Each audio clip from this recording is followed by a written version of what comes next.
So today has been another successful rehearsal.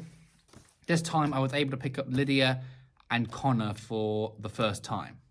So Macduff is standing outside with a cigarette in his hand. I've got a battery for now.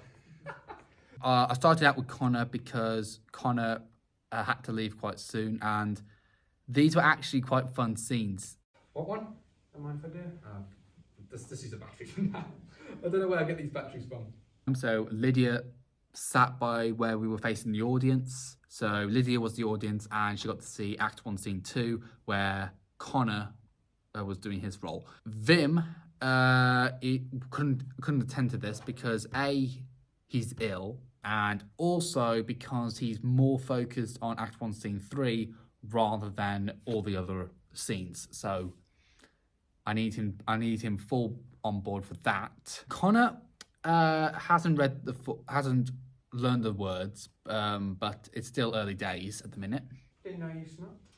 Only once in a while. Just don't tell the wife. What was the word? What I love about how he does Act 1, Scene 2 is because his character, his accent works with his character. He plays Lennox. His accent works with his character quite well, and he sent me a photo of what his character should wear, and I agree with it. I've done nothing compared to people like Macbeth or Banquo. Listen to me. You did as much as you could have done. Who cares how little you've done during the war? You're a respectable Thane and gentleman. You did your bit. Now you can enjoy yourself. Spend the rest of your life growing old with your family. Watching your children grow. Watch your grandchildren grow. And then one day, done. One of the things, I mean, I know because you haven't learnt the script quite a lot, so you don't know it quite as well. But also try to project, because we won't be using any. I don't think we'll be using any microphones or headsets. So as for Lydia, she started to say that this was a very, very good script. She read through all the script, even though she only needed to know Act 1, Scene 1. But I did say to everyone that you can read the whole script if they wanted to. Just drop your son off at school. He almost left his homework book in the back seat again. My love, I got a letter from King Duncan. Oh, wait, I'm too early, sorry. I thought so.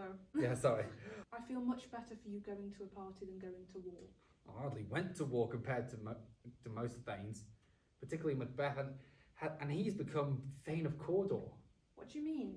The Thane of Cawdor? Was a traitor, and now his former title greets Macbeth. Read it yourself, it's all in the letter. I see. And you think if you went to war as much as him, you could have become the Thane of Cawdor yourself? Is that what you're thinking? Possibly. Macbeth has no children to look after. You do. That's not fair. You know his child died before the war. Nevertheless, you have your own family to look after. The bit where it was the most difficult, I think, would be towards the end, because there is a really good joke based on Macduff being drunk. Now celebrate, party, get drunk, but not too drunk. Very well. I best get ready for tomorrow night. What do you mean, too drunk? How do you think we had our son? Good point. I just love that scene. Oh, I love that. What do you mean, too drunk? How do you think we had our son? Good point. I try so hard not to laugh. I don't know how you cope. I know, I have to proper sound like. We try so hard not to laugh, but it's such a really good speech. I loved it when I wrote that bit of the monologue in. No, that bit of the script in. Sorry. The only people I'm yet to have a rehearsal with is Jonathan. But again, Jonathan hasn't been responding, so yeah, there's that problem. It would have been nice if he just responded. It would have been nice. And now I'm in this room to access the audio file, because this is the room where I've been doing all the audio recording, so I need to edit them all together. I've got my headphones right here. That's the next thing I'm going to do, and also send some information over to my supervisor to inform her on what's happening. So, all good. Okay, so let me just show you the inspiration for this project. So I am splitting this inspiration into two main sections, which is William Shakespeare and Katie Mitchell. So let's explore a little bit deeper into these aspects. So if we just focus on William Shakespeare, Macbeth was first performed in 1606, and it was the biggest tragedy play Shakespeare ever wrote. And the thing with Macbeth, I find, is that his character changes because of the Thane of Cawdor, the Three Witches, and Lady Macbeth. Because without any of those characters, Macbeth would never had the courage to kill Duncan. And also, a little bit extra is that many actors believe that the words Macbeth actually represents bad luck. But I tend to think that the Thane of Cawdor is bad luck because he's the one who started all this in the first place. Anyway, moving on to Katie Mitchell. So she rewrote Hamlet into the perspective of the main female character called Ophelia. Now the reason why she changed this play is because Ophelia only had 58 lines altogether. Now that's quite something considering the fact that Ophelia is one of the main female characters. So what Katie Mitchell did is shift the perspective to solve the problem.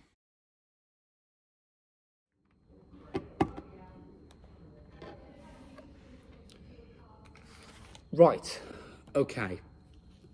I just came off from a meeting and I have located where I can find swords. Thanks to a couple of great people, I've able to find one designer who can craft me any sword I like, good for stage combat. And so yeah, all he needs me to do is to design two swords, like what the design of the swords are. So I'll put it on the right screen of what the swords will look like. There's sword 1 and there's sword 2. So